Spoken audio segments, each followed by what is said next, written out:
Everything in your life happens for a reason. Your responsibility is to look at these things in your life and ask this question, why now? You need activation energy to start the chain, to start to sit down, to start to get out of bed, to start to walk out the door. That's the key to creating any kind of change. This activation energy inside of you that causes the initial boom. And then what do we hear over time? Once you start, there's a chain reaction, and that allows you to keep going. If you only have 24 hours in a day, your success is dependent upon how you use the 24. You gotta hear me. People talk about Oprah Winfrey, Ted Turner, Warren Buffett. Listen to me. I don't care how much money you make. You only get 24 hours in a day. And the difference between Oprah and the person that's broke is Oprah uses her 24 hours wisely. That's it. Listen to me. That's it. You get 24. I don't care if you broke, you grew up broke. I don't care if you grew up rich. I don't care if you're in college, you're not in college. You only get 24 hours. And I blew up literally. If you could have what you needed and wanted, what would it be? What sort of friends would you have? What would your family relationships look like? How would you conduct yourself with your children? How would you educate yourself? You need to think through how it is that your life could be properly arranged if you had that ability. And then you can aim at that. And the funny thing is that if you do posit a goal of that sort and work towards it, you will move towards it. The goal will change because you'll learn things along the way. But I mean, I've dealt with hundreds of people in my clinical and consulting practice, and we set a goal, we develop a vision and work towards it, and things inevitably get better for people. So it's not a luxury, it's difficult. It's a moral responsibility, and it isn't happiness.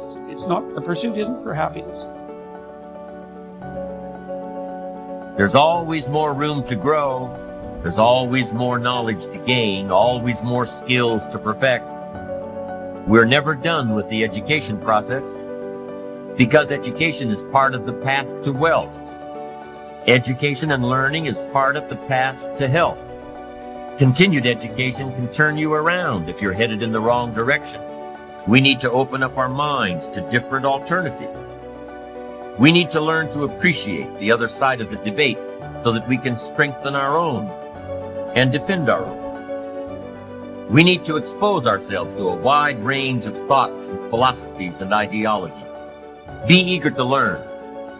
Always be eager to learn, no matter how far along you are in the journey, no matter where you are in your success. Keep that eagerness to learn. Gather up as much knowledge as you can. And then what? Debate it.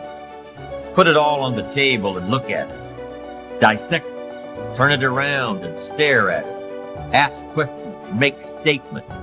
Make sure that what you finally do, the model you develop of strong appreciation for your own style and your own methods and your own process for achievement, make sure that what you finally do is a product of your own conclusion.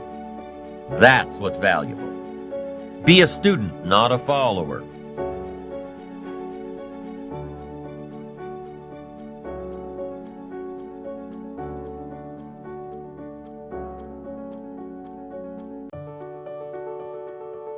When I was growing up, everybody's goal was get rich enough so you never have to work. Now, like all my friends are 15, 18 years my senior. People like Steve Wynn in most of Las Vegas, he's like 74.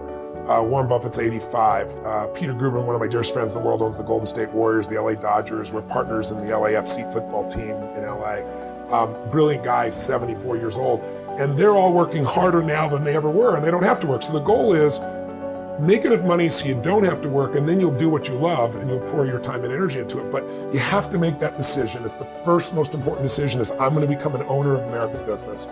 You don't want to have an Apple phone and not own Apple. And you don't want to just own Apple because any company can go up and down. Right? You want to own the index. You want to own, a variety with enough diversification. But if you can just shift, and I've taught people who've told me they have no money, they can't save.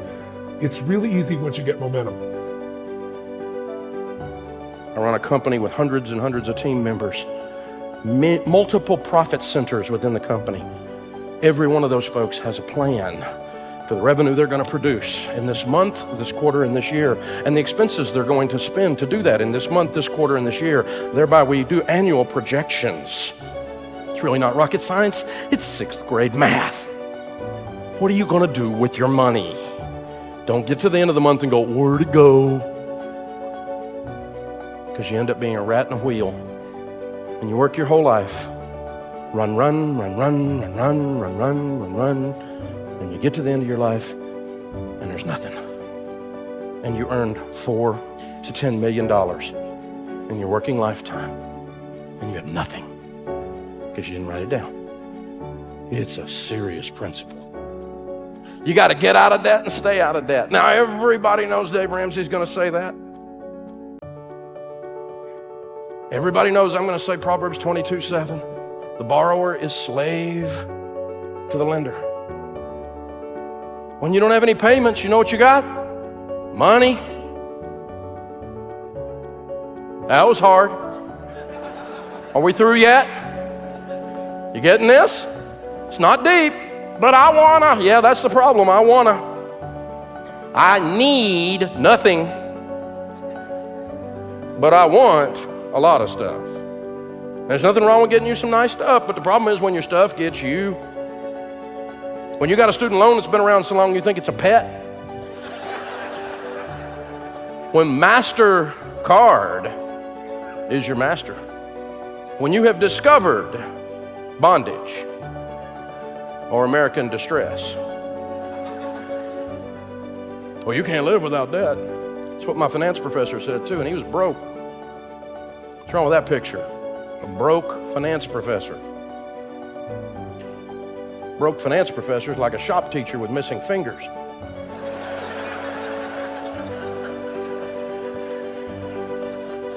You have kind of a Dr. Phil moment with some of these people. How's that working for you? Because all these people who run around, these quote unquote experts, and all of them that taught me, I was in the real estate business. We used OPM, other people's money. We were taught leverage and all the sophisticated views of leverage and all this stuff. And I can unpack it for you and I can pencil whip you. I'm a math nerd. It's what I do. But at the end of the day, there's nowhere in Scripture God used debt to bless His people. It's not in there one time. As a matter of fact, there's not even one positive thing said about it. It's not a salvation issue. It's not a sin. It's not any of those things. Biblically speaking, it's just stupid. Never once did God, were the Israelites hemmed into the valley by the Amalekites, so they did a bond issue.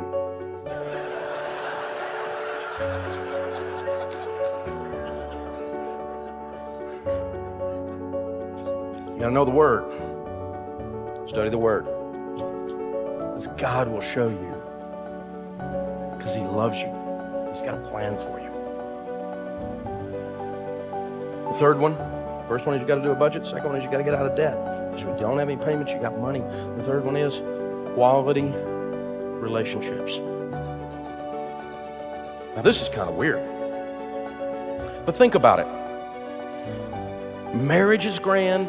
Divorce is 50 grand.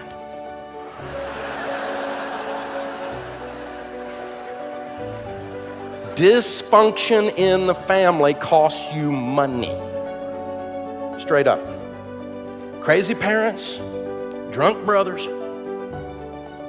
If you let them come into your boundaries and interfere in God's stewardship of your household, their dysfunction will cause you to be broke because you join in the dysfunction. And we all got it. Anybody doesn't have crazy in their family just hadn't been awake lately. Everybody's got crazy somewhere in the family. Some of it's behind a closet door, some of it's behind over the hill, some of it's around the corner at the still. You don't know where it is, but crazy is in your family. And I'm no exception. I'm from Hills, East Tennessee. When we do crazy, we do it big. So dysfunction and your personal dysfunction. We sadly get to work with the effects of all the dysfunction because we do financial counseling and coaching. And so we've worked for 25 years now with addicts. And I just got to tell you that if you're addicted to something, whatever it is, gambling, pornography, those are the two big ones right now. huge, just unbelievably huge. And you know, certainly the old standbys, drugs and alcohol and that kind of stuff. But people that are addicted, 100% of them are eventually broke. And people who stay with them are all 100% eventually broke until the addiction changes and Jesus heals it. That's an extreme example of quality relationships.